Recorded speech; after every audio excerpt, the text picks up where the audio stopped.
United States and its European allies are importing vast amounts of nuclear fuel and compounds from Russia. It's also providing Moscow with hundreds of millions of dollars in the badly needed revenue as it is waging the war in Ukraine.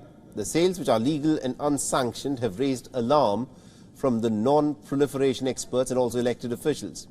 They say that these imports are in fact helping bankroll the development of Moscow's nuclear arsenal and are complicating efforts to curtail Russia's war-making abilities.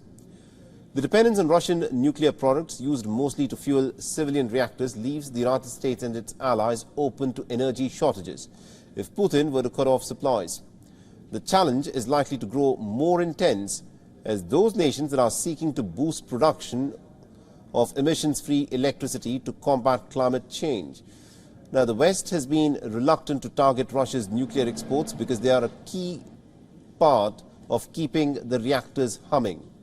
Now, Russia supplied the US nuclear industry nearly about 12% of its uranium last year. Europe reported getting about 17% of its uranium requirements in 2022 just from Russia. Many of the 30 countries generating nuclear energy are importing radioactive materials from Russia's state-owned energy corporation, Rosatom, and also its subsidiaries. Rosatom leads the world in uranium enrichment.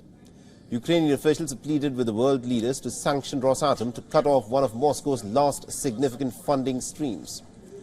The value of the Russian nuclear fuel and products sent to the United States hit $871 million last year, up from $689 million in 2021 and about $610 million in 2020. Now, Europe is in a bit of a bind, largely because it has 19 Russian-designed reactors in 5 countries that are fully dependent on Russian nuclear fuel. Europe spent nearly about $828 million last year on Russian nuclear industry products, including fuel elements, nuclear reactors and machinery. And we earlier spoke with Alex Carrier, who joined us live from Brussels. Listen to what he had to say on this matter.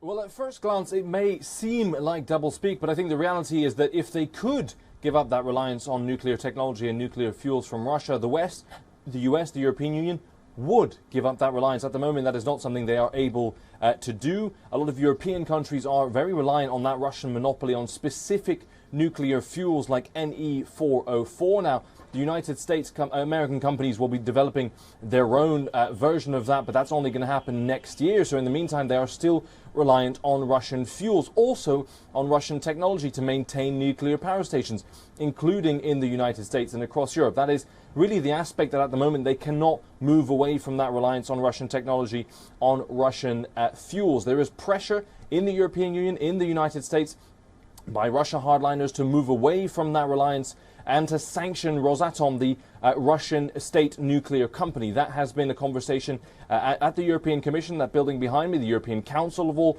27 member states of the European Union, trying to find a way of whether or not they can do that. There is pressure as well from Ukraine, especially with the situation at the Zaporizhzhia nuclear power station, to put those sanctions against the Russian state, but the West, the United States, the European Union, not capable of doing that quite yet. Given the choice between reducing oil and gas, reducing those very lucrative profits, and reducing nuclear, the West has chosen to target the most lucrative of those methods.